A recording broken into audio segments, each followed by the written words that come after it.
On this episode of Building Men, be unapologetically you and don't look back. A conversation with former UFC heavyweight, the Crochet Boss, Maurice Greene.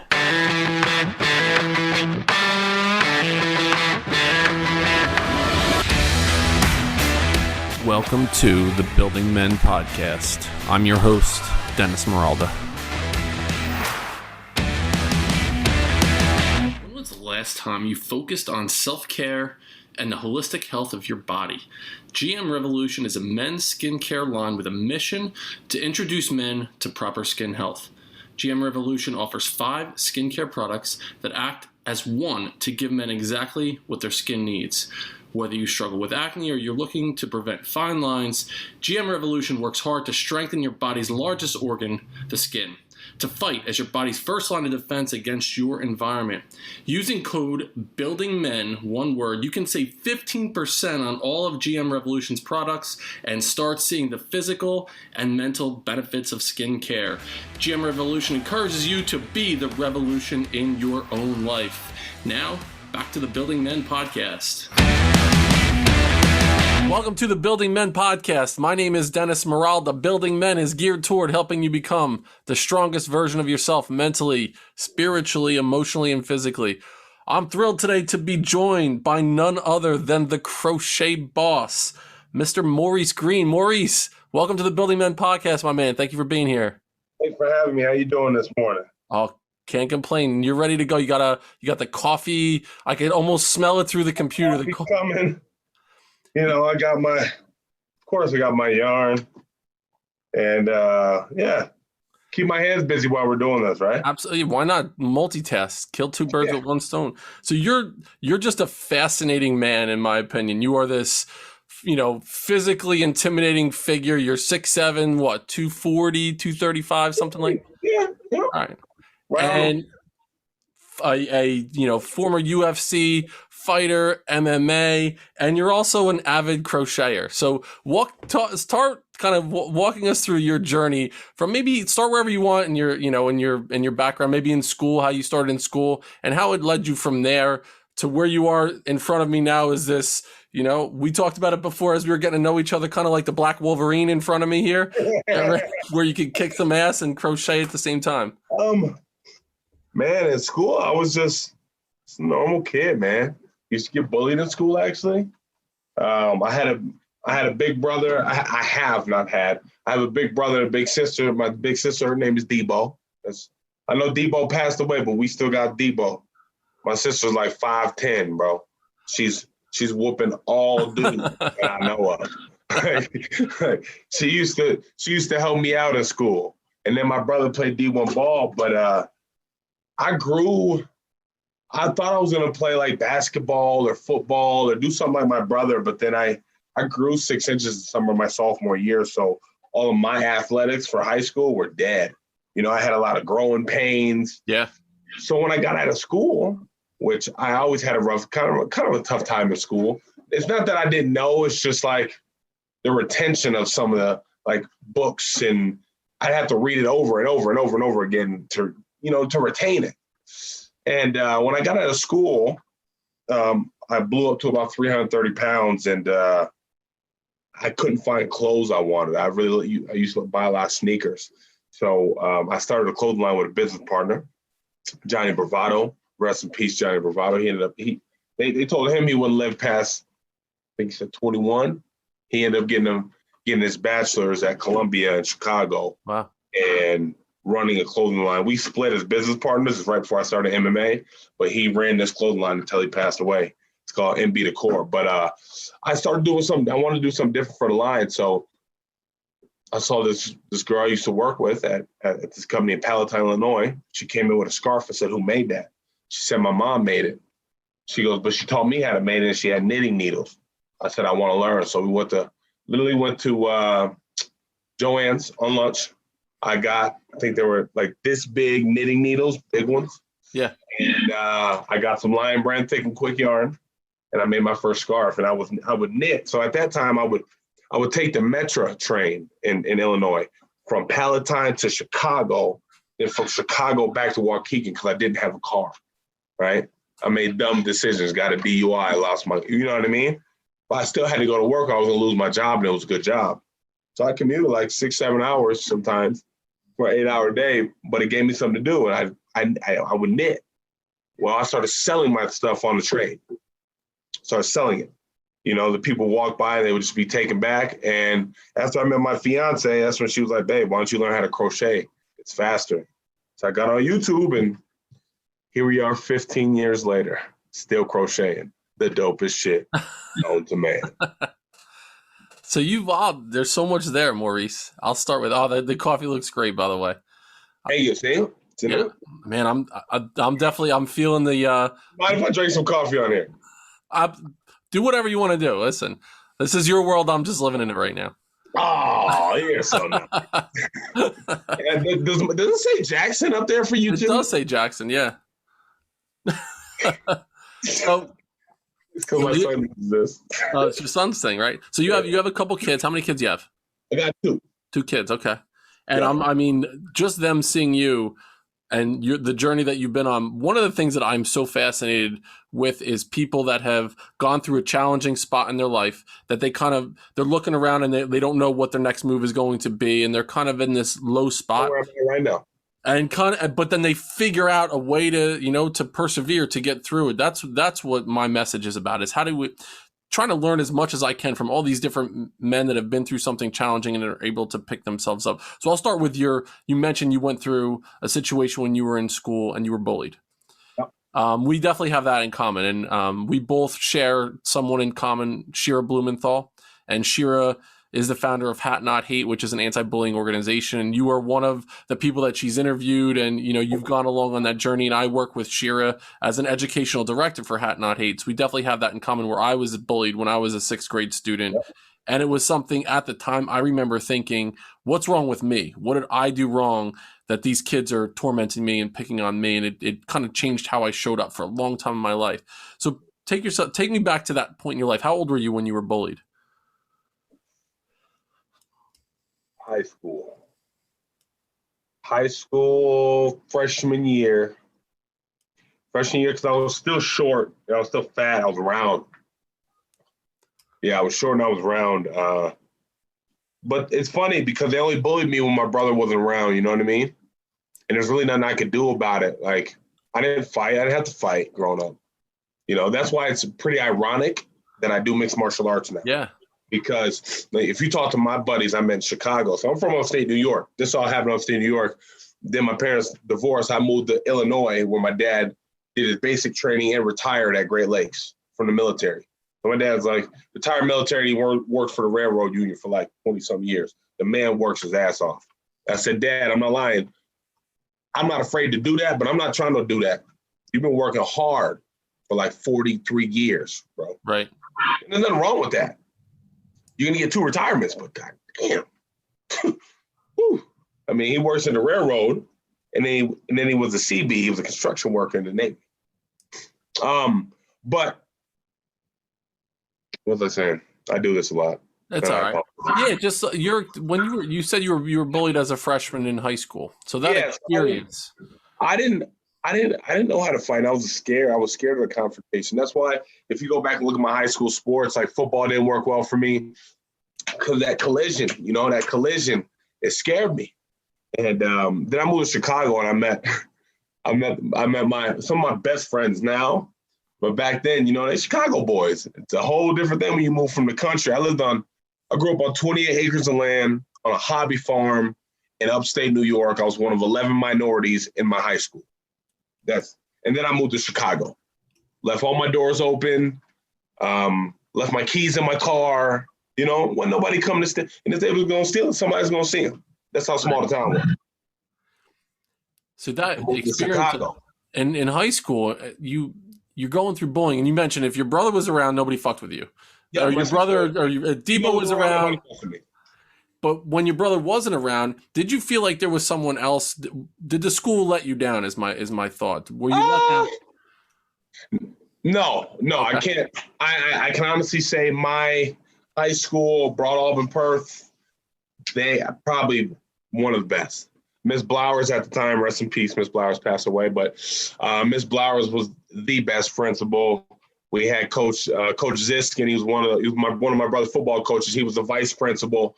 Damn, I still remember all of them. I can't say that my school let me down because they did. My school, I mean, there was 11 minorities, so that's not even black. That was minority. So, man, I had a really good upbringing, despite my parents being divorced and my dad remarrying, my mom being a lesbian. Like I had a pretty good upbringing. So, but on the bullying side, there's just some times that there's just those times that nobody's there to help you. And those are the times that I got bullied the most. Yeah. And I remember I was coming. It's funny because he follows my fight career now, and he's friends with me. Well, he grew out of it. But I remember I was getting ready to go up the stairs. He was coming down the stairs. He grabbed me by my chest and slammed me against the wall. Boom. That's one of the most vivid memories I remember. I went and told my brother, and then my brother grabbed him by his neck. But, I didn't grab him by his neck, though. Yep. But no, ultimately, like the reason why I started doing MMA, people want to know why I started doing MMA? Well, I was 330 pounds. Like, we were at a bar. All my boys got to fighting, right?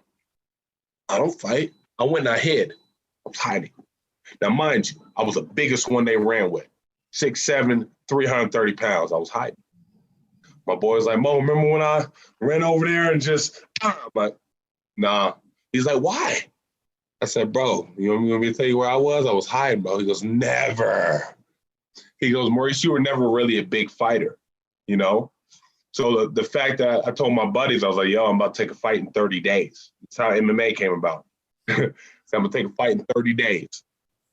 The gym I was going to said, we'll send guys out to corner you, but we can't put our name on you, Maurice. We don't think you're ready. I said, I'm doing it anyway. And it was, now I think of it, it was to prove to my guys that I could fight.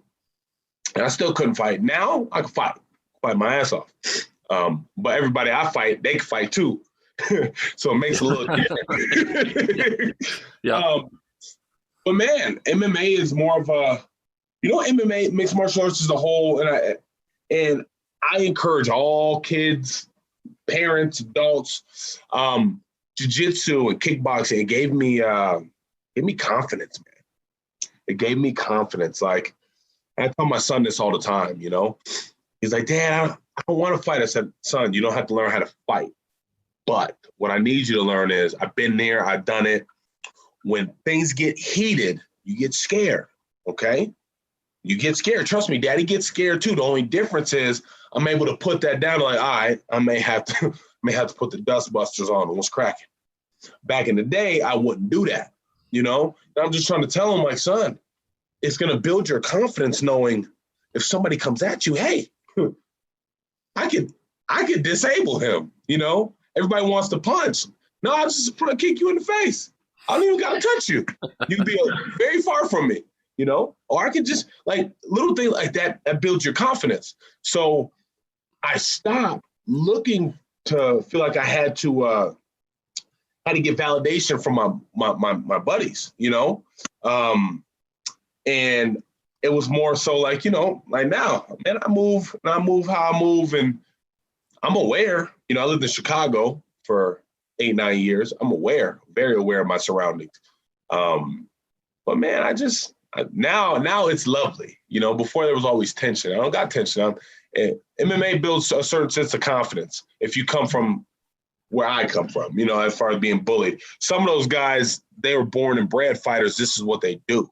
Like that boy, Kamaru Usman, he been working his whole life. He's a born, bred. Yeah, he's a beast.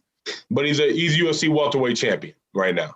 He's a beast. And he's one of the guys I met, actually. Very. What you said, I could just picture being in that situation. So now you're looking internally. You're looking at yourself in the mirror. You just hid from this fight. You're 6, 7, 3:30, right? And you're probably like, why couldn't I do something? Why is that fear in me? And then you sign up and you're going to fight in 30 days to prove to your boys that you had it in you, basically. Was there a moment can you almost replay that moment in your head when you're looking at yourself saying, all right, now I'm going to make the move. I'm going to take the step. I'm going to join the class. For me, I had this moment in my life where I can still remember it vividly, where I was like, I'm going to make a change right now in my life. And instead of going down the path that everybody thought I was supposed to go, I'm going to change and go down this more challenging path. Times in life, actually, when I was young, before I met Kaya, I met her in Illinois. She was going to DePaul, actually. And my roommate was dating her at the time. And we were friends for about 6 months. But what was the question again? At that moment where you're kind of looking at yourself in the mirror, do you remember that moment where you just made the decision that I'm going to make this change right now? Yeah, so it was right after I got my DUI, actually.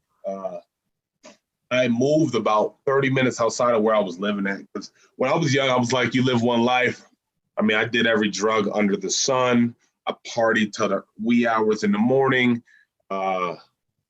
All the bad things you could have probably done in life, I've probably done all those in this process, right?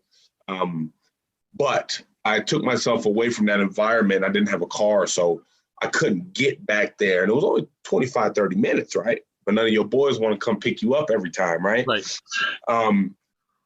So that I made a decision, right? I cut off a lot of the people who were toxic. Not saying they were bad people, right? But they were just toxic. They weren't gonna help me on my journey the other way, right? If anything, they'd be like, Mo, why are you doing that?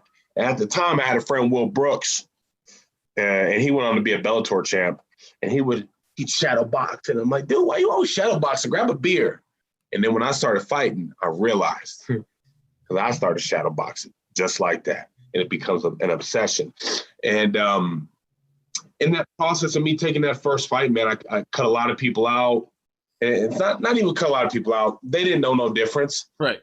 They needed me for something, and I wasn't there to give it to them, so it didn't matter. And MMA kind of saved my life. It got me on a good path, and then I thought you get in the UFC, everything is Gucci. And then I found myself 3-0 in the UFC and depressed, and that was kind of like shouldn't feel like this. I'm in the best organization. I'm undefeated. Now, mind you, my next 5 fights, I went 1-4, and that's why I'm not in the UFC. Yeah, man, I was depressed. I'm actually happier now with the 1-4 record than I was when I was 3-0, man. And it's not even the record, right? It's the effort. Like, I came up short. I did some things wrong. I'm learning on the biggest stage to learn on, and I ran out of time to learn. You know what I mean? That's kind of what happened. So we go back, we regroup, and then I'll get back to the UFC. But yeah, man, my life is taking a wild, crazy road. I mean, I'm still on it. I don't know what the future really holds. All I know is all I can control is what I can control. That's what I always say. All I can control is what I can control. All the shit I can't control, I don't let it stress me out. I can't control it. Yeah. Your mindset is such that even these minor setbacks that you're having, you kind of reframed your thinking to where you're not taking it as I lost this situation or I'm down in the dumps now. You're like, all right, this happened to me. I get to decide how I make that work in my brain. And I could say, okay, this will open up a new door for me, a new opportunity for me. Yeah, man, I got a platform. There's people, I got 20K followers, which is not a lot. There's other guys that got way more than me. I don't know how real they are, but I built 20,000 followers strong. That's a strong following. Not a lot of, maybe I got some fake ones in there, but I don't know. But those followers are there. And, I built this brand in the UFC. And over the past 3 years and on the Ultimate Fighter, that has to mean something. I have to be able to do something with that, People know who the Crochet Boss is. People, the MMA fighters, and they think it's cool. But I really want the yarn community to know. Like, I'm real passionate about my shit. I don't know if people really know that. I'm passionate about the shit I make. And like I say, this is my motto. Your grandma can make what I make, but my colorways is hitting way better. When them new J's come out, you ain't gonna go to grandma for a hat. You're gonna come to the Crochet Boss for that hat to match some new J's. Like that's where I'm at with it. Like it has to be like if I mess up something while I'm crocheting it, guess what? If I figure out after I'm almost done, guess what? We take it all apart and we do it again. Because you can't tell somebody, hey, I'm gonna make you pay a premium price for a subpar product. Right. You know what I mean? So, and I crochet all my stuff. All my stuff is man-made. All the Crochet Boss stuff is man-made. I didn't show you these. Hold on, take these out. This is what I recently been doing now. You ready? Oh, hold on. Like what the? These are coasters. Okay. Oh, that's fucking tremendous. So these are beer cans that I drank the beer. Yeah. And then we cut up the coaster. We cut up the can. Yeah. And make coasters out of them. Look at There's that. Another one. Cork on the back, premium product. Come on, but this is like again my creative. I love it, man. This is what people don't realize. Like everybody can do what I'm doing right now. Like this is how it comes out. Look at that. I got this, That's Pokemon right there. Yeah, that's what's her name? Puff? I don't know that one, but I got Bulbasaur and I got a little Charmander. Oh, Charmander. Oh, hell yeah. Charmander. My brother got a, when he was in 5th grade, my sister got him a Charizard card. The first edition one? This is going back to 1998 or something. How much those are right now? It's ridiculous. He could retire on it. Do you know, who's that? That guy, Jake Paul's brother, Logan Paul? Okay. Spent $1 million for a full, it took him 3 months, $1 million to get a full collection of the first edition Pokemon. All the ones that we used to have, I'm almost 35. So all the ones that I used to have in high school, like all of them, that I didn't take care of. If I just would have took care of them. Right. Isn't that crazy? Yep. Yeah, my brother was big into the Pokemon. I'm older. I'm 44, so it was after me, but my son had Pokemons when he was growing up. Yeah, I just 44? Noticed that. 44, yeah. Lucky you, man. You look like you're good in your 30s. Thanks, man. I appreciate that. I probably look like you when I'm waiting for my grades to come in. Kind of everybody's like, Mo, why you waiting for your grades? I'm like, man, I look too young. I'm ready to look seasoned, big homie. It's like a lot of women are like, yo, why do you want gray hair? I said, I want that salt and pepper look. Yeah, yep. I'm getting part old. of the brand. I'm 35 this year. Part of the brand. I was asking why I don't cut my hair. Because I'm afraid. So all my boys been cutting their hair. They been getting fades and getting braids and shades. And now they ain't got no hair. And then it's like with LeBron. All of a sudden you're like, whoa, what's going on up there? What's going on there? And they try to keep it when they way back here. That hairline, you see his headband be way back here? Yeah, the classic horseshoe pattern. I told my brother, I was like, hey, what made you let it go? He goes, yo, I thought I was good because I could see the front of my hair. He goes, so my brother don't play sports. My brother got a college degree playing at Hofstra University in Long Island. And then he went to the Canadian League, didn't like it, and cut his losses. Like, all right, I got a free degree out of the deal from a private school, which that's a good deal. So he took that and ran. And then I became the athlete of our family. And my brother was like, I talk to him all the time. And actually, he always gives me confidence. I talk to my brother probably every day. My sister, Debo, I wish I could talk to Debo every day. But Debo, she likes to go her own. She lives in New York. She goes her own way. Okay. It's something having that brother, the brotherhood, the bond. My brother's 14 years younger than me, and I talk to him every day too. Really? Yeah, special. We're only two. So I'll be 35. My brother's 37. My sister will be 39. So, but this is the lopsided thing, right? So I had kids younger. My sister had kids when she was 18. She had one when she's 18. But my brother was in college, right? And he did everything the right way. Went to college, got a degree, found his love. They got married. They bought a house, all that good stuff. I guess that's what they say is the right way. But anyway, Um, I had kids early, so well, it was funny when my brother went into the work field. I worked at a bank. I was a debt collector. Like a lot of my jobs I had were like useful for life skills because at the time I didn't know how to read a credit bureau when I became a debt collector. But guess what? Now I can interpret my credit bureau and I know how to fix it, right? And I don't got to call somebody to fix it. That's now I worked for Capital One for years, man. And I learned about bank accounts and compounded interest. I learned about just all those life things that you kind of, if your parents don't give you that information, you got to learn it on your own, right? Same thing about like money and bank accounts. Unfortunately, school doesn't teach us about money. Right. You want to know why they teach us about money? Because all the rich people know about money. They don't want us to. They don't want us to know about money. They want us to learn how to be employees. We go to school to be employees, right? And this is my thought personally. So we go to school to learn how to be employees. What do they say? You go to school, you get a degree, you get a good job, you stay there 20 years, you retire, you got a retirement, right? So, and there's nothing wrong with that. Nothing wrong with that. We need people who want to be employees. Some people just like to, turn on their computer, walk away like, I'll deal with the shit tomorrow. There's nothing wrong with that. Right. But there's a small few of us that are like, nah. I like for instance, I woke up 8:55. No, 8:50. I woke up at 8:50. I've been up for a while, but I woke up at 8:50. And my daughter was laying with me and I wasn't in a rush. I woke up and got on the computer and I get things on my own time, right? Is it more scary? Yep. Is it more uncertain? Yep. But am I down for the ride? Yep.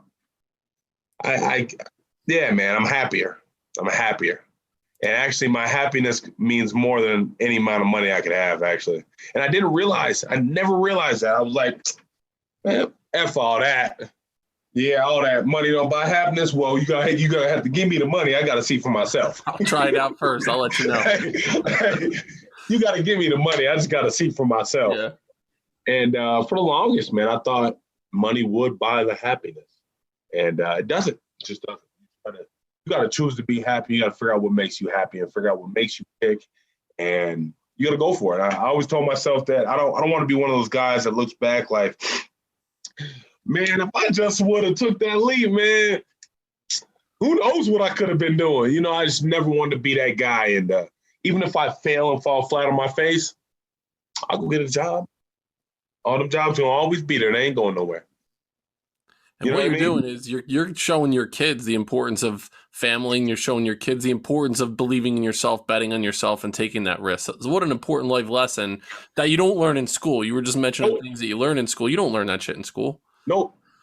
Now, unless you go to like a charter school that, they got those now, right? Charter, like here in Albuquerque, we got 96 schools in our district. That's ridiculous. Yeah. At least I think it is, right? It's absolutely, yeah. They must be real small little niche schools then, right? Bro, no, but they're not. This is the problem. So when we moved here, that was our thing. We moved from Minnesota. In Minnesota, the school that my fiance went to, a public school called Sartell, one of the best schools in the state. Test scores, teachers, like to move to Albuquerque, which, no, I'll just say it. Yeah, the school system sucks. In a way, like, there's a lot of kids, a lot of schools. There's literally only 2 elementary schools that are 9 out of 10 stars. 2. That's why we live where we live now, because I just need to make sure my son got the support he needed in the school to be successful. That's really all it's about, right? Yeah. If my kids are happy, I'm happy right now. So if my kids are happy, I'm not going to stress. I'm going to be happy. I told Jack, I said, Jack, it's time to go to bed. He goes, Dad, it's summer. I said, "Damn, I mean, you're gonna bed at 1 o'clock in the morning? Hey, yo, we gotta get up. You know what time Daddy wakes up?" He goes, "Yeah, Dad, you're up at like 5 o'clock." I said, "Yeah, you usually wake up around 6."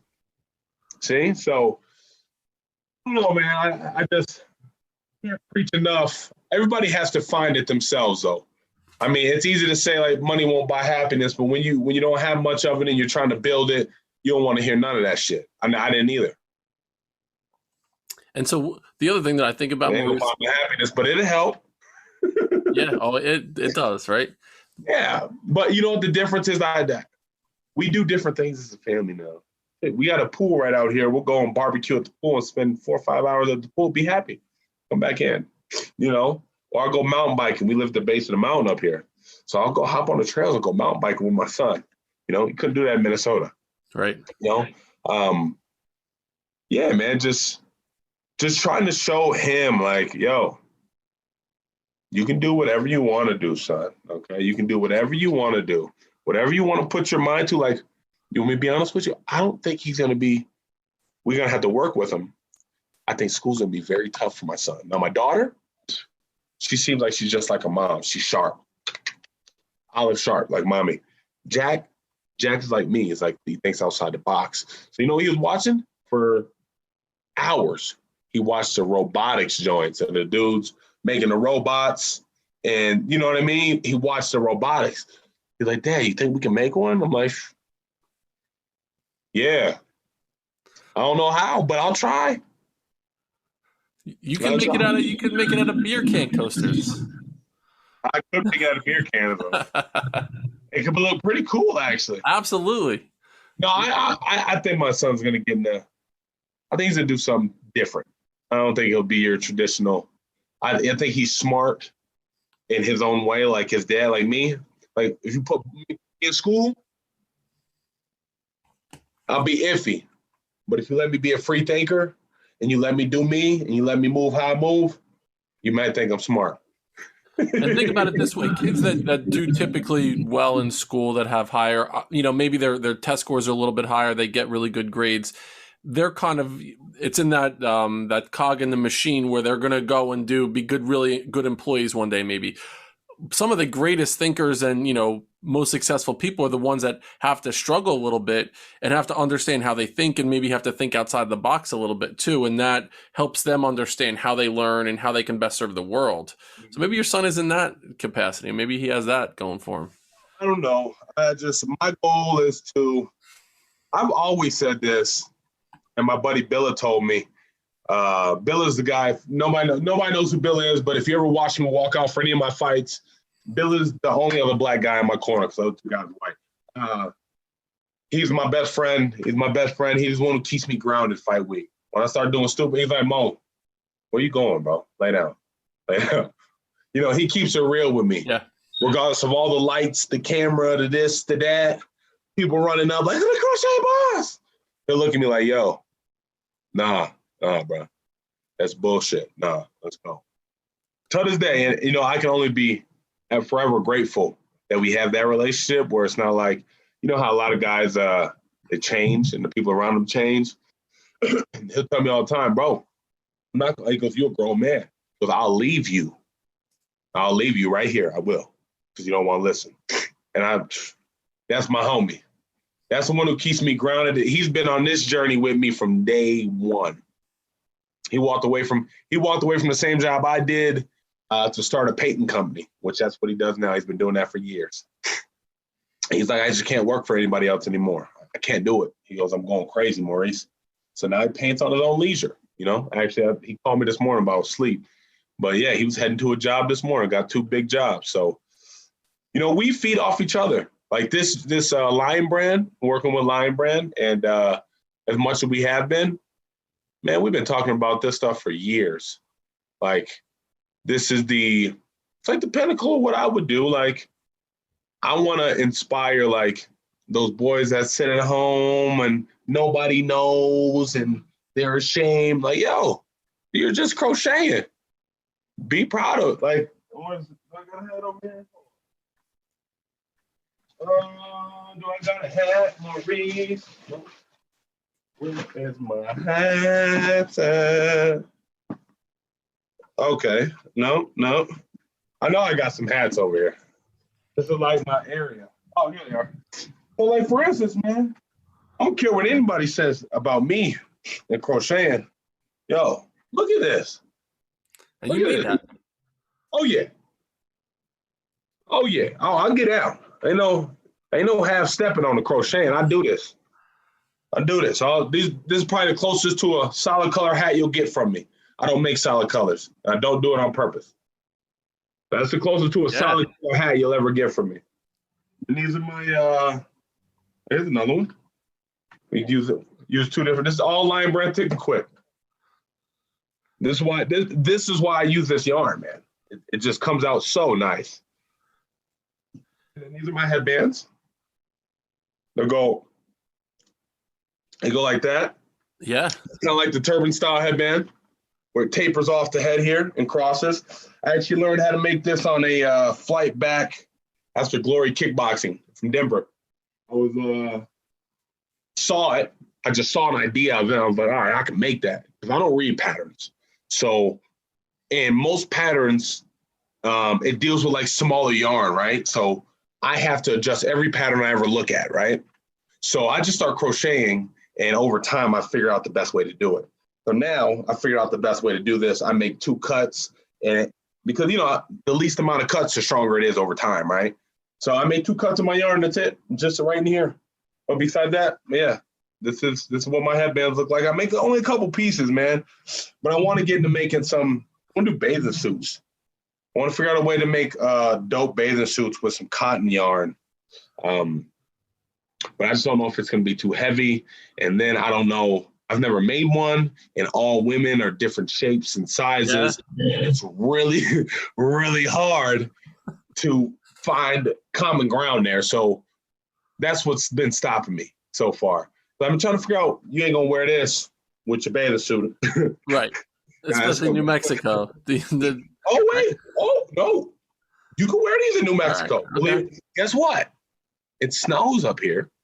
We get all 4 seasons, actually. Okay. Weather here in New Mexico, surprisingly, is beautiful. You get all 4 seasons. Like, I was talking to a woman at the pool. She said the worst weather is, you know, when it's warm, but it's really, we get a lot of wind, you know? And when the wind, it blows up the dirt, it gets in your eyes. She said that's where it gets bad, but snow here ain't nothing. It's nothing. Yeah. It's not cold. We can play in it. It goes away in 3 days. Oh, man, I run. Yeah. You can't beat the weather in New Mexico. From what I'm understanding is people from like LA are starting to move out here to New Mexico because it's cheaper, cost of living is cheaper, and the weather is very comparable, not better. And the traffic, not as bad. No, I'll never live in LA. I don't think I can ever live in New York. I'll probably never live in Chicago again. This may be my last stop for me. New Mexico may be it. My kids love it. See? That's most important. I said, Jack, do you love it here? He goes, do you want to go back to Minnesota? No, Dad. No. Hard pass. Hard pass. Super hard pass. But it's beautiful here, man. It's beautiful. And I can be, yeah, it's beautiful here. I don't know. I'm happy. And that makes all this crafting so much easier because I'm able to zone out. Like some nights I'll zone out till 2, 3 a.m., whether it's making some coasters or crocheting or, yeah, that stuff keeps me grounded for real. I'm so interested in the crochet part of it. You talked about you started doing that on a commute. You were on a train and you were going from one place to another. And it was probably like a meditative thing for you as well. You can kind of get into this frame of mind. How did that serve you? How did doing that serve you in the octagon or in the, you know, as you were doing MMA? How did crocheting help you in that capacity? It just helped me think about it. When you're crocheting, if you're really into crocheting, right, all you're thinking about is the next stitch, all right? Making sure you're going into the right, you know, if you're doing a front loop, front post, back post, whatever the stitch you're doing, right? You got to make sure you're going in the right parts of the yarn. So when you're crocheting, you don't have time to think about all that extra garbage, especially around fight time.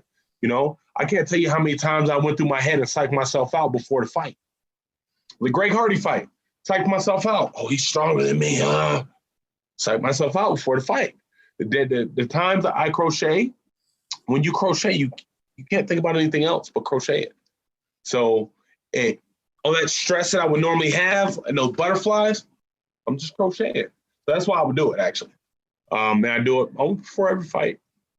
And when you think about it this way, too, just that mindset of like the next stitch, it's almost like in a fight where you, instead of like thinking about the big thing about, you know, a knockout, you're just like, I'm worried about the next move that I'm going to make, that he's going to make, that I'm going to counter. And it helps you kind of stay in that specific moment rather than thinking and then letting yourself be vulnerable to an attack. Yep. I got to tell people all the time, it's like, what does crocheting do for fighting? I say crocheting is kind of like fighting for it. It's the same thing for me. It gives me a way to be creative on two platforms, right? My fighting style and what you do in a cage and how you put your moves together that day, that's your creative ability to, take all these martial arts and show what that version of you is. That's creativity. As much as you want to say it's creativity. It's the same thing when I'm crocheting, So like, for instance, here's a good example. All right, so this, very simple. It looks dope, right? Like some of these are front post double crochets. These are back loop double crochet. That's how you get that piping there. And that's the artistic, figuring out, learning the stitches. Okay, now how am I going to group these stitches together to make it look cool? So you try things, right? Same thing in fighting. I'll try a combo. Oh, it didn't work. Okay, let's go back again. Same thing here.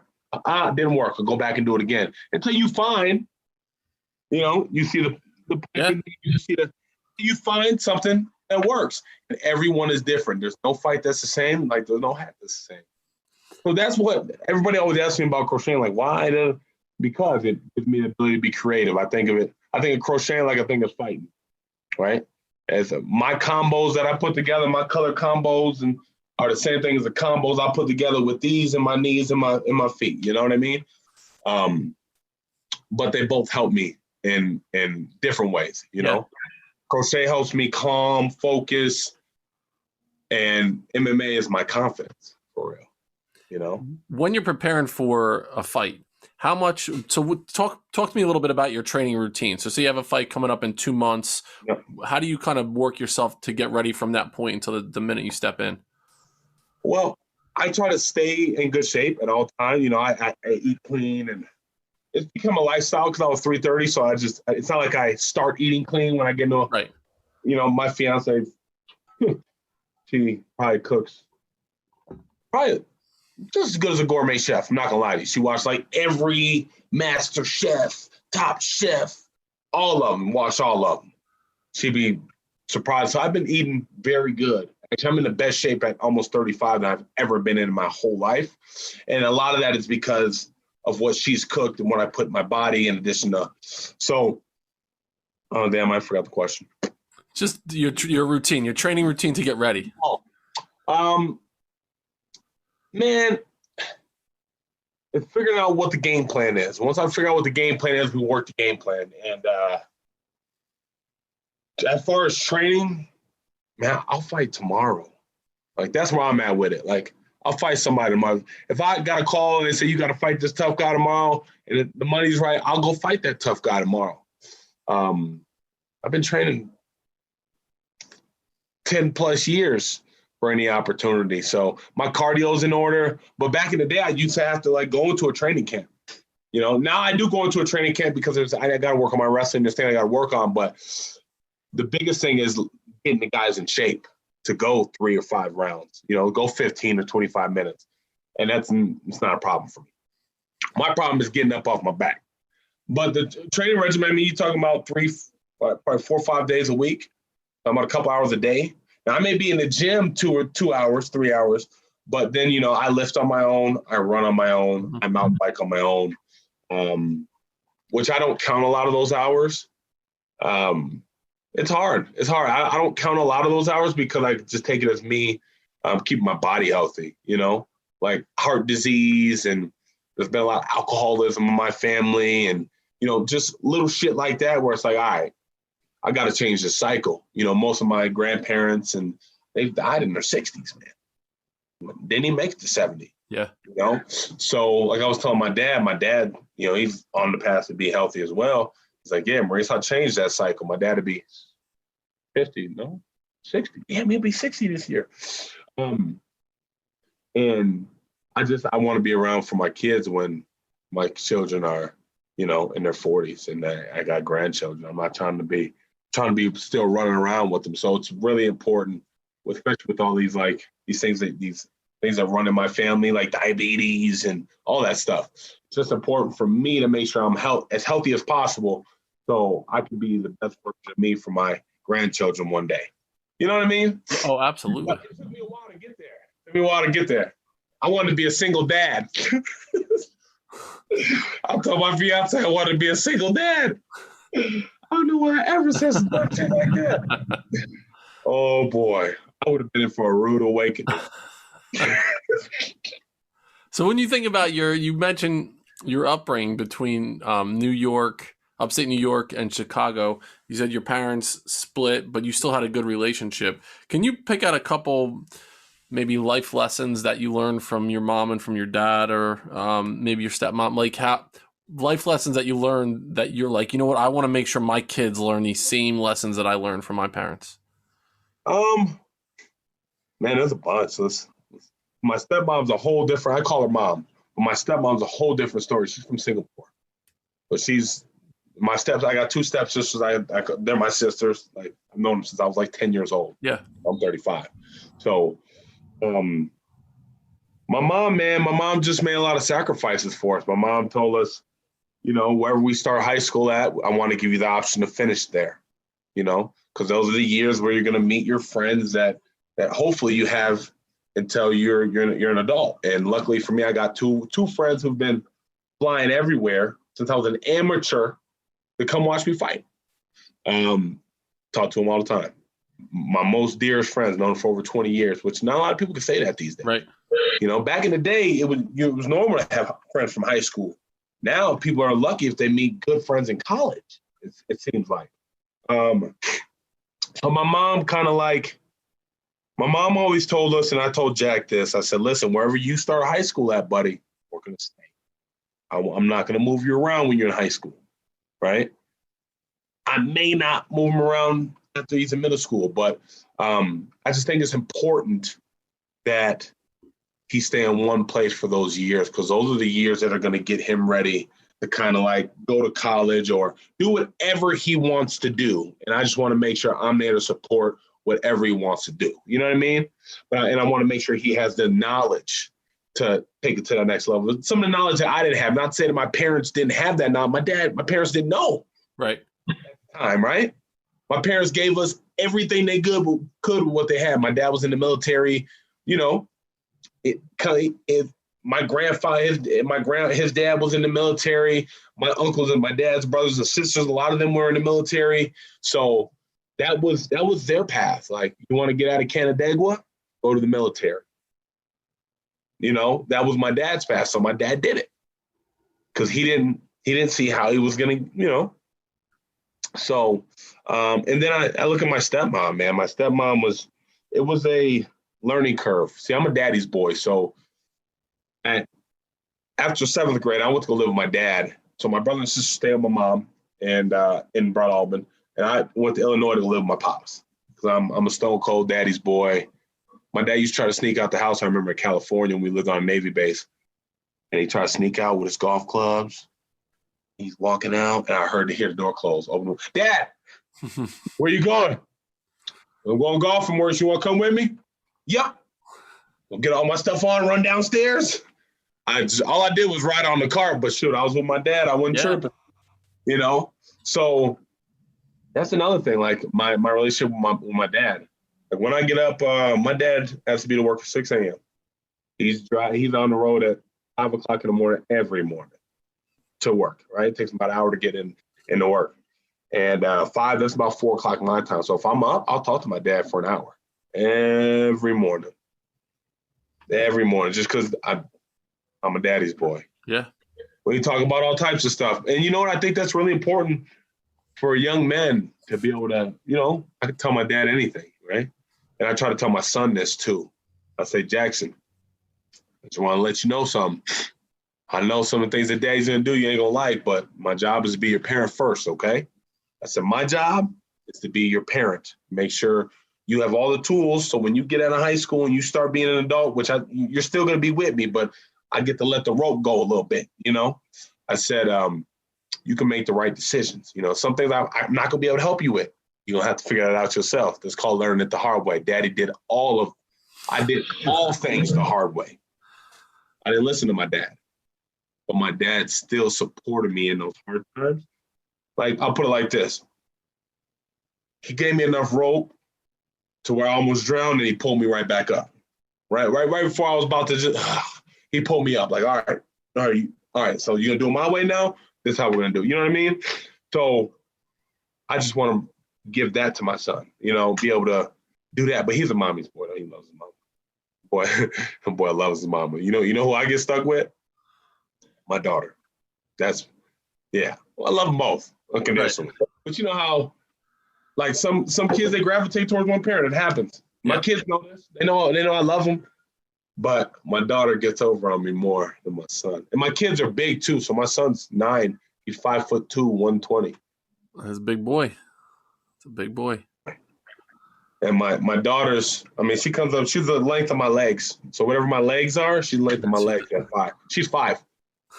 She towers over these 5-year-olds. Towers. Like dwarfing them. She's like 80 pounds. She's like, Daddy, I'm going to be a gymnast. I said, baby, I can't say nothing. Right, exactly. Can't say nothing. But she's doing the damn thing. She wants to be a cheerleader. It was like, she's like, Daddy, I want them to throw me in it. Baby, I had to break it like, baby, listen, honey. So there's some kids that are built different, right? You like a base. Pyramid needs a base. Yeah, she was like a base, Daddy? Yeah, you like a base. Like you're strong, right, girl? Superpower. Yeah.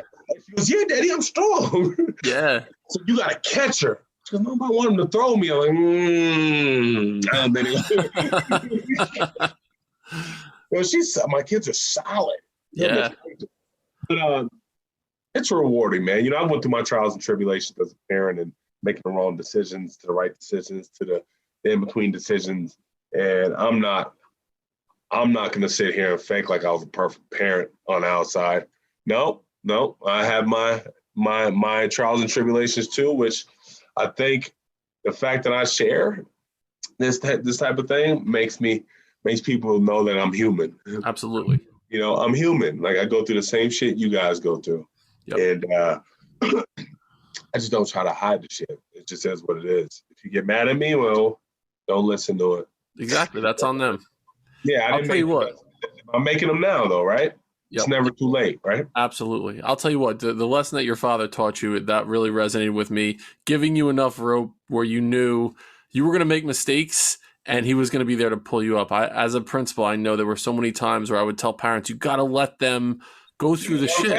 You got to let them fail. If you don't let them fail, they miss an opportunity for growth and self-discovery and understanding how strong they really can be if you solve their problems. So they know that you're there for them to support if it ever gets bad, but they need to understand how to pull themselves back up. It's such a great life lesson that your father taught you there.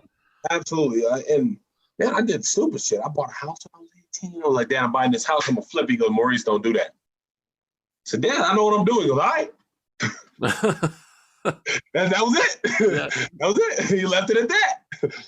They said, how'd the house go, Maurice? And foreclosed. He goes, I told you. I'm not going to yell at you for it. Now you got to fix it. And then come to find out the house was never on my credit because I learned how to read my credit bureau. Never on my credit. It was some janky stuff that was done with the closing. So that just tells you what I was into when I was younger. I thought I was doing the right thing and I wasn't. And my dad was like, instead of yelling at me, my dad was just like, yo, go ahead. You got to fail. Same thing with MMA. Told my dad I was going to fight. My dad was like, oh, all right. Because I wasn't a fighter, right? But over time, my dad started to realize, like, yo, he's taking this serious. And he would call me. And that's one of the people I talked to before every fight. He said, Maurice, listen, nothing else matters. Because you got a family to feed. You got 3 people to feed here. If you don't do it to him, he's going to do it to you. You understand me, son? He goes, it's time to go. Remember, just think about Jackson and Olive. Think about your family. So, I talked to my dad before almost every fight, and he'd give me those words of encouragement. And he goes, Maurice, you came a long way. He goes, I remember when I couldn't even see this for your future, kind of, And, tell me he's proud of me and keep pushing, just keep doing what you're doing, All those words of encouragement you think you should get from your dad, my dad he gave them to me. Even when I didn't ask for them, he gave them to me. So I had a great upbringing. I had good family. I had good parents. I have good parents. I have a great brother and sister. Like I have a good relationship with all of my siblings, even my step siblings, Yeah. It's interesting. I just interviewed a guy's name is Craig Cooper. He does a podcast called Walking Purpose. He went through some shit in his life, but he said there was this moment where his father, he was estranged from for a while, reconnected with him, and one of the biggest moments in his life was his father telling him that, "I'm proud of you, son." And isn't it amazing, just those words, "I am proud of you, son," like the 6 words can make such a huge difference in young men, just hearing that from their old man. I mean, think about it this way. Like, I fucked up so much growing up, right? Coming up. My stepmom looked at me like, what's Maurice fucking up again? I didn't do a lot of things right, but then I learned how to do some things right, and that turned into more things being done right. And I kind of figured out the formula, or I'm figuring out the formula, because I haven't figured it out. If I figured it out, I'd be where I want to be. But I'm a work in progress. So I kind of figured out a formula that works for me, man. And part of it's chasing my happiness. If I can stay happy, everything else will just fall in place. That's it. It's hard to be happy. It's work to be happy, But what people don't realize is, if you look back at your life and be like, "Oh, I'm happy." If you can actually say you're happy, cool. But if you look back like, I know some people that fucking hate going to work every day. They know they got to do it. They'll complain about their job every day. Find a new one. That's how I feel. I used to complain about my job every day. They'd be like, "Maurice, quit or find a new one." Yeah. Nobody wants to hear that shit. Or figure out a way to be happy here, but stop complaining to me. So I started telling people at Capital One, "Bro, stop complaining to me." And then they offered me a severance. And I was like,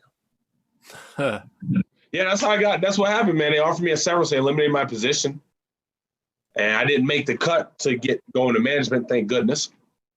And I took a severance to chase my dream, and I got into the UFC. That's when I went to Ultimate Fighter. Like, everything just clicked at the right time, right? So, yeah. It's funny, though, at the time when you're going through that shit, it's almost like you can't see 4 chapters ahead. You can only see that immediate, like that last period that happens in the last sentence of that chapter. You're like, fuck, how did I get to this point? But it's like, just keep reading the book.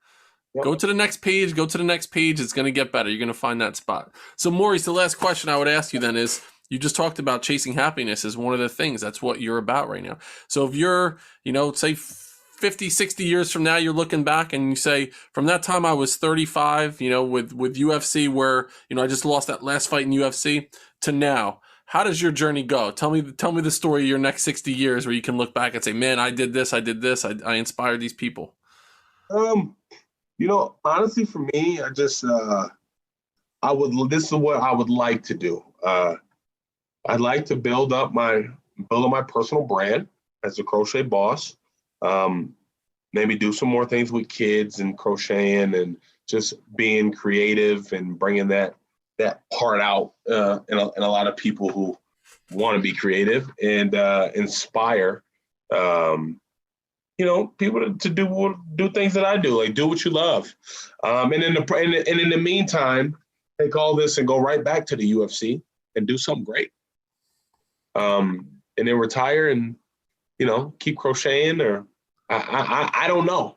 I don't know. I know what I want to do is I want to inspire young men who do like to crochet to be confident about crocheting, because that's like a thing. Like, people see me crocheting in public and they see me I used to crochet on the train. I used to crochet on the bus, on the CTA in Chicago. I would crochet on the bus. So I ain't got no shame in my game. Because you're being unapologetically you. You don't give it's not something where you would normally see a 6'7" fucking black dude in Chicago crocheting, and you're like, I don't give a fuck what you think about me. I know me. And that's one of the most important lessons that you could teach. And I mean, I love what you're doing. I absolutely love this journey. And I mentioned right at the beginning, you're one of the most unique individuals I've ever followed. And now that I know you, I'm glad that I know you, because you've inspired me even to not give a fuck even more what people think. No, man. People are always going to pass judgment on you, right? Listen, whether you do the right things or the wrong things, you're going to get good judgment and bad judgment, because you're never going to get everybody on the same page. It's just never going to happen, right? It's like, fighting. Oh, he wasn't good enough. He wasn't this. He sucked anyway. Yeah, I guess so, guys. I guess so. But I started at 25, and with the limited experience I had, made it to the UFC, started at 3. You know what I mean? Like, Right. I didn't fight my whole life. This wasn't a dream for me to say, hey, I want to be in the UFC. No, it just happened like that. And yeah, I had a rough up and down through the UFC, but guess what remained consistent? My love for arts and crafts, and my love for fashion. I like fashion design. I like designing clothes. I designed my logo. I made my logo. I got the yarn ball drawn and I outlined it. And yeah, I made my own logo and I make my own T-shirts and stuff like that. So that's really where my heart is at, right? I fight. I'm good at it, right? I could be the best in the world if I want to be. But I also want my brain, you know? I also want my brain, and that's where I battle sometimes with MMA. Is the long-term effects, I had a nerve issue going on where I got hit like this, my arms and legs went dead. So it's like, figure out what's going on with that and see if it makes sense, But if that's the only avenue where I can not feed my family, but make a substantial amount to start this retirement plan, I'll have to do it. Sometimes we got to do things we don't want to do, right? But man, if I could just do what I love to do and create, inspire, and create and inspire, and get in front of people and kids, even adults. One guy told me I was in Vegas, and the dude got in the pool, and I could tell from how he looked, he recently just lost a lot of weight, right? I did too. I got a 6-pack now, but it wasn't always like that. It really wasn't. And that's what I had to break it to my son. My son got bigger, right? And he's looking at me. He's only known daddy in shape. So I had to show him a picture like, hey, when I met your mommy, this is what I look like. He's like, oh. I said, Jack, daddy used to be fat too, buddy. I said, listen, you're a young man. You're 9 years old, bro. You're not going to have a hard body like that. You're 9. Like, you gotta grow into it. I said, but listen, you gotta remain active, buddy. I know what it's like to feel like you're fat, your clothes don't fit. And then once my son saw that, his whole tune changed when I would talk to him about that stuff. In his head, he's like, Daddy, how can you talk to me about how I feel with my weight when you're skinny? So now he knows Daddy was bigger, Daddy was a lot bigger, and Daddy got in shape. And now, boys lost like 20 pounds. He listens now, right? Because now I was able to show him like, oh, Daddy was there, and then I changed it Right. versus him thinking, Dad, you don't even know what it's like to be fat. You know what I mean? So like little shit like that, man. I don't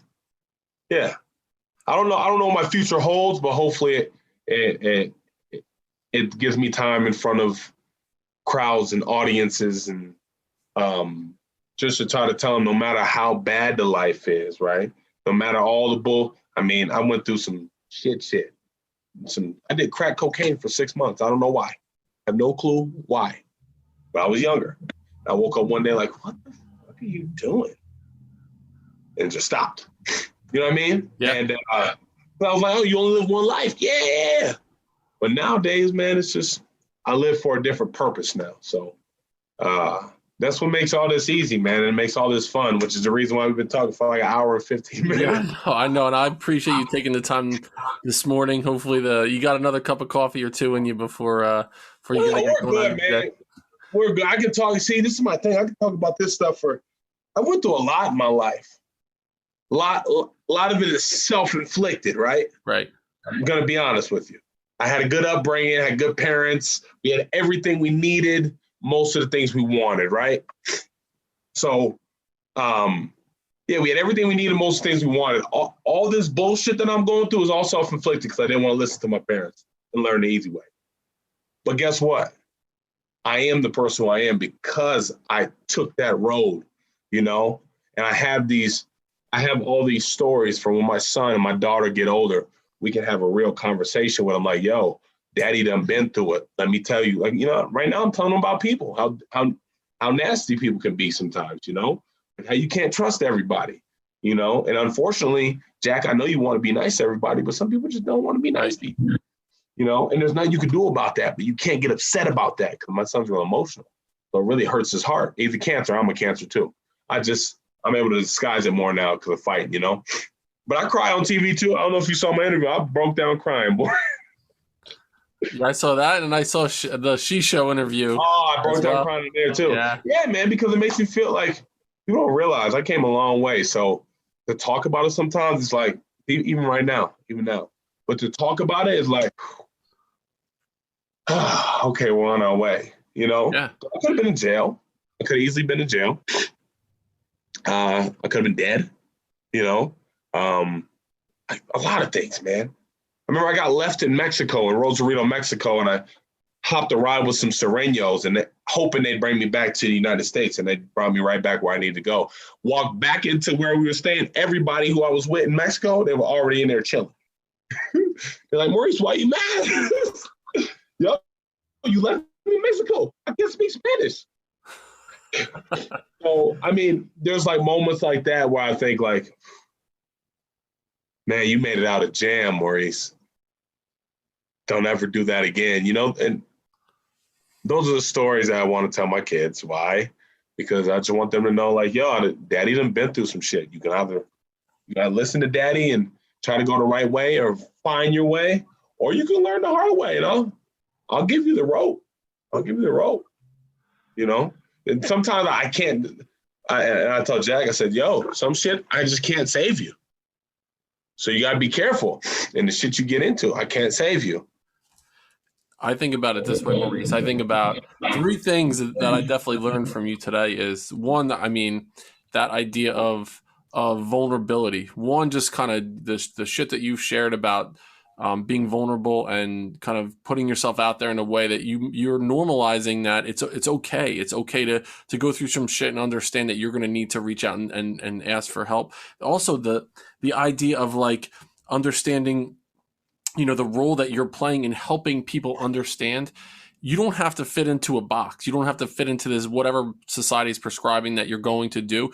You're the voice for people. And it doesn't just necessarily have to be young men that are crocheting. It could be that you're just interested in something that might be a little bit out of the scope of pop culture, norm culture. If you're into it, you want to follow that full force forward. My shirt is fucking forever forward. Like that's what I'm saying. Like if you believe in that and you believe in what you're doing and it inspires you and you're passionate about it, who cares what anybody else says? Like you need to like honor that in yourself, and you've been doing that for such a long time, and now you're on this larger stage able to do it. And I see you, not only Crochet Boss is gonna be huge. I just the way that you are and the way you can inspire your story, but also you're like you can reach so many people. Your reach is going to be enormous. And I also think we talked about it before we started recording.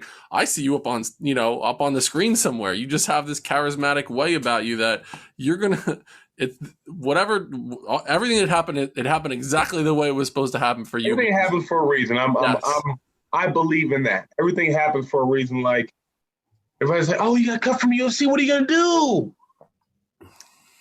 Fortunately for me, you know, I built the Crochet Boss's brand, I think, pretty well to the point where I can do something else with that and go back to MMA. You know, MMA was never that was my vehicle, right? MMA is my vehicle, right? MMA is my vehicle to get the message out, right? And sometimes it goes to the people in the MMA community, and now that people know that I crochet and I'm a yarnaholic, that's what I call it, because I got too much yarn. It's really bad, by the way. Even though I get yarn all the time, I still go to Joann's and buy yarn and Michael's. It's crazy. But oh damn, I forgot what I was saying. I don't know. But what I'm saying is, people. I don't know what I'm saying, people. Well, the MMA was a vehicle that's getting you from where you were to get. So MMA is my vehicle. The UFC is my vehicle to get my message across. And ultimately, you know, I'd rather work in the yarn space and do what I really, really, really love. Some guys really, really, really love MMA. I like MMA. I like it a lot. It does a lot for me. You know, when you got somebody and you beating them dead to rights and you know he can't do nothing and you still hitting him in the face and the ref is right there about to stop it and you looking at the ref, bro, that I don't care who you are, that makes you feel some type of way. Oh, it's and I'm not even like a really like I'm not even like anger issues, but in that moment, when you hit somebody and you watch their body go lifeless, it feels great. And then it's like, oh, is he okay? Right. But in the moment, you know, that's how I feel when I crochet and I see people stop and be like I'll finish a hat. Oh, gymnastics. Here's a quick story. My kids do gymnastics, and my daughter first, and then my son. So it's 2 hours, right? And they run consecutively. So I don't leave there. You go upstairs, you sit in the observation deck. I got one kid with me. I crochet during that time.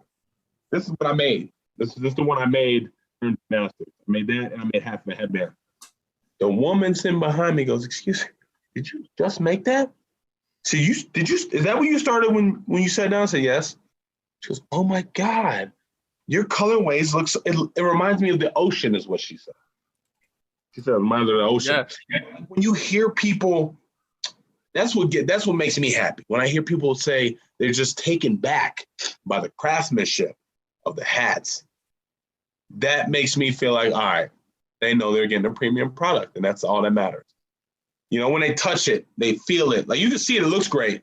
But when you touch it and you feel it and you open it up, you know how a lot of times you see a whole bunch of yarn, all this stuff in here, but by the time I'm done, you can't find it. Or when people look at it like, where's the back? Because sometimes you can clearly see where the back of a hat is. But sometimes here's the back. I don't know if you can see it, but there's the back right there. Right here. Yeah. You barely see it. So all that stuff makes me feel good.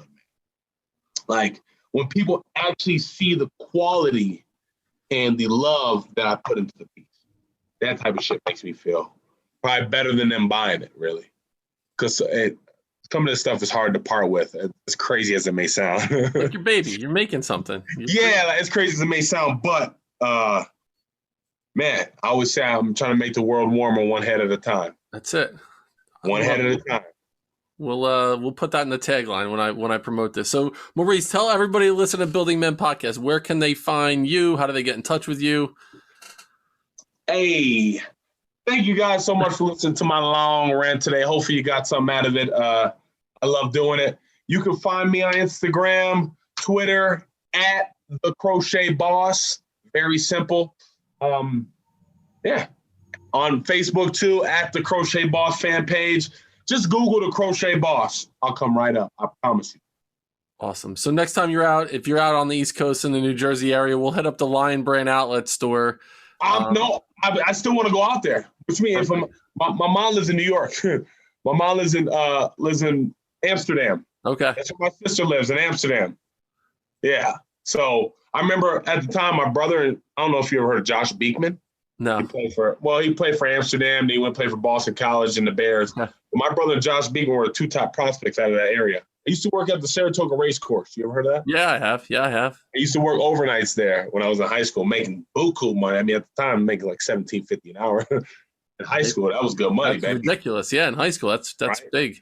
So, yeah, trust me. Once everything opens back up, I've been dying to go to that Lion Brand store. Actually. So we'll hook up there. We'll meet up. Jersey, right? I'm in Jersey. Yep. But they were in New York, though, right? They were. Yeah. Now they're right by Giant Stadium. You could. Oh, they're by MetLife. Yes. Yep. Oh, I used to work for a ticketing company called Vivid Seats before they went public, and I used to set up pickups, and that's another thing I learned about the secondary ticket market and how much money for the Floyd Mayweather fight in like service fees, they made like a easy $300,000 in service fees. That's just the middleman. That's they're middleman in the tickets making $300,000. That's crazy, isn't it? It's crazy. That's it's crazy. Nuts. The Mayweather McGregor fight. That one too. That was a big money fight. That one. You know how much those tickets? It's ridiculous. Yeah, like Super Bowl tickets, right? You can buy, if you buy in face value, like $450, $500.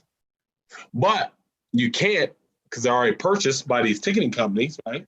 And they relist them, and then you're looking at 15, 2, 3. You got to get it. Yeah. I learned about that market real quick. But anyway. So I'll tell you what, I definitely have to have you back on because I feel like we could talk for another hour and a half just about it. I had like 10 more things I wanted to talk to you about, but it'll be a sleepover. Let me know. Absolutely. I'm not going to lie to you. I didn't expect to be on this long, but it's refreshing to be able to just have a conversation with a complete stranger that you just kind of met, but absolutely kind of share some of the same ideas, and and you just vibe for an hour and a half. So that's it, man. I appreciate you. Thank you, Dennis. My pleasure. It was great meeting you, Maurice, and we'll see you next time on Building Men.